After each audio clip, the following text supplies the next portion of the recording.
ভালো কন্টেন্ট দাও, that's not enough. অনেক ভালো কন্টেন্ট আছে আর এভরিথিং ইজ অ্যাভেলেবল ফ্রিলি। তো কী করে মানুষকে তুমি অ্যাট্রাক্ট করবে? অ্যাট্রাক্ট করার দরকারটা কি? পয়সা। অল অফ দিস ফেসবুকের সব কিছুই they are driven by money, and তাদের অ্যাডভার্টাইজমেন্ট রেভিনিউ বাড়বে if you click on it, if you watch that, if you go to those pages, তাদের অ্যাডভার্টাইজমেন্ট রেভিনিউ বাড়বে। But how to attract you? তারা অনেক ভালো ভালো কন্টেন্ট দিলেও তোমরা অ্যাট্রাক্টেড হবে না, বিকজ সব জায়গায় তো ভর্তি content. So the idea is to get your attention by making you addicted. এটা actually they've done it. Google, Facebook, Silicon Valley engineer, they're doing a kind of social engineering on you.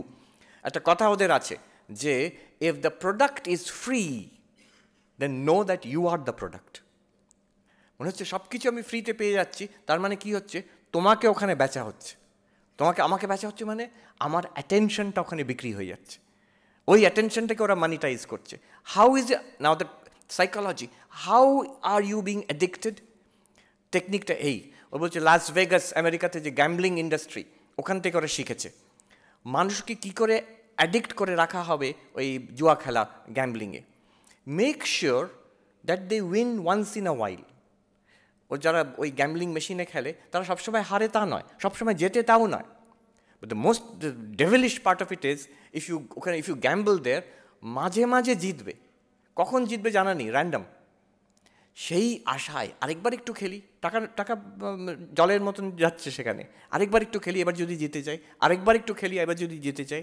Same psychology if you apply on this devices, এই smartphone, tablet, এসবে কিছু একটা এলো, কি এলো? Totally unimportant, useless. যে কাজটা করছো সেটার থেকে একেবারে ইউজলেস ওটা। বাট ওই যে হয়তো কিছু একটা ইম্পর্টেন্ট, দেখি না আমার লাইকসটা কত বাড়লো, দেখি না লেটেস্ট নিউজটা কী এলো, কিছুই যায় আসে না, তাহলে আমার জীবনের সঙ্গে কোনো সম্পর্ক নেই। এই করতে করতে একটা হ্যাবিট হয়ে যায়।